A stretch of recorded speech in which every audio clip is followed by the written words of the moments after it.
मासूमियत की हंसी को चुराया गया, बचपन की दुनिया को तोड़ दिया गया। सवाल तो बस यही उठता है, आज कौन देगा उसे उसका खोया हुआ राज। देश की राजधानी दिल्ली के भजनपुरा इलाके की गलियों में 6 साल की मासूम बच्ची अपने छोटे छोटे पैरों से खेल रही थी। उसकी हंसी जैसे फूलों की खुशबू, उसकी मासूम आंखें सपनों से भरी थी। लेकिन उसी मासूमियत को बेरहमी ने जकड़ लिया। नमस्कार, मेरा नाम है अखिल जांगिड और आप देख रहे हैं न्यूज़ 21। पूरी खबर अब सुनिए आप। खाने के बहाने उसे अपने पास बुलाया गया। वह न जानती थी जिन लोगों से उसने दोस्ती की थी, 13, 14 और 15 साल के वो नाबालिग थे।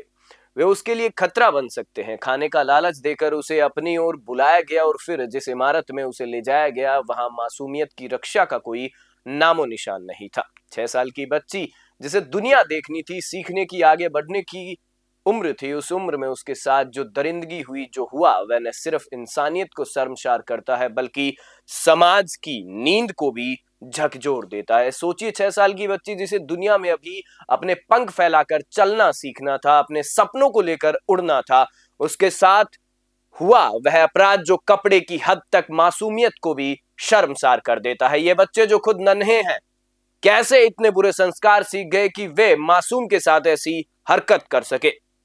आज के समय में हम बच्चों को संस्कार देने की बात करते हैं, लेकिन शायद इसी समाज में यही संस्कार उन्हें डर और हिंसा की ओर धकेल रहे हैं।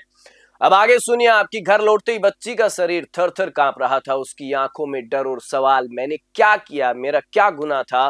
परिवार की आंखों से आंसू बह निकले। अस्पताल में इलाज के दौरान डॉक्टरों की रिपोर्ट ने साबित कर दिया कि यह सिर्फ एक हादसा नहीं बल्कि समाज की नाकामी है। जैसे ही घटना इलाके में फैली, लोग सड़कों पर उतर आए। बच्चों की सुरक्षा हमारी जिम्मेदारी की आवाज गली गली गूंजने लगी। लेकिन सवाल वही रहा, जब मासूमों की सुरक्षा खतरे में हो तो धर्म और राजनीति के ठेकेदार क्यों चुप रह जाते हैं? क्या उनके लिए सिर्फ लड़ाई धर्म और जाति की ही अहम है?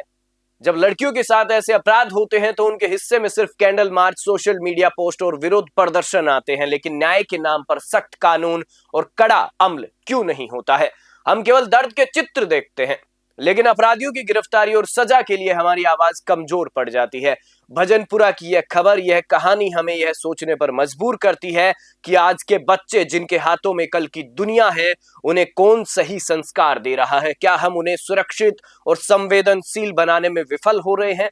6 साल की मासूम की हिम्मत और परिवार का दर्द हमें यह सिखाता है कि मासूमियत की रक्षा धर्म और राजनीति से ऊपर है, और अगर हम चुप रहेंगे तो यही अपराध कल और बड़े रूप में हमारे घरों में दस्तक देंगे।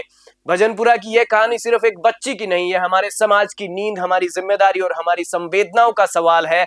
आज हमें सोचना होगा, क्या हम सिर्फ रोते रहेंगे या आवाज बुलंद करके न्याय और सुरक्षा की दुनिया बनाएंगे? अपने घर के बच्चों यानी कि लड़कों को वो संस्कार दीजिए कि वो ऐसा करने के बारे में सोचे भी नहीं, और यह भी देखिए कि आपका बच्चा मोबाइल में क्या देख रहा है, उसकी मानसिकता किस ओर उसे धकेल रही है। क्या वो क्राइम, नशा, और जब इस प्रकार की घटनाएं सामने आती है तो क्या वो इस ओर नहीं बढ़ रहा है?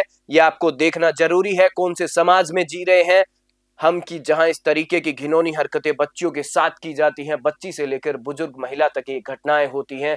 सोचिए इस बारे में, क्योंकि 6 साल की बच्ची के साथ जब इस प्रकार की घटना हो रही है, वहां क्या न्याय के लिए वो गुहार लगाए, क्योंकि मानसिकता यहाँ इस समाज में कहाँ जा रही है, ये सोचना आपको है। फिलहाल इसमें इतना ही।